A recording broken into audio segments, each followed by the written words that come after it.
We're gonna show you how to make this yummy chocolate fondue.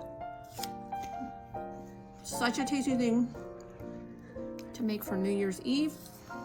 We love doing chocolate and cheese fondue. It's so good. A little messy.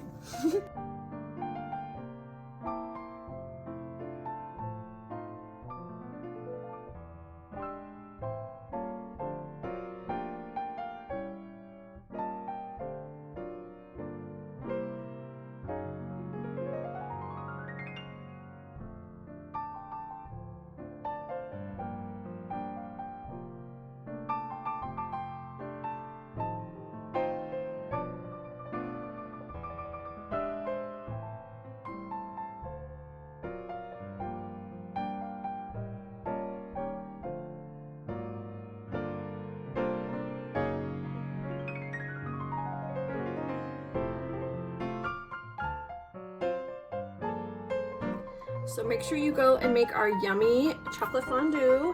It's super great and it's really fun for New Year's or whatever get together that you're gonna have.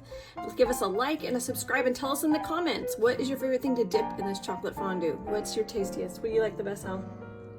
The angel food The cake. angel food cake, and I love the fruit. You can put berries of all kinds in here or oranges, whatever looks good. It doesn't have to be just the things that we had on that plate.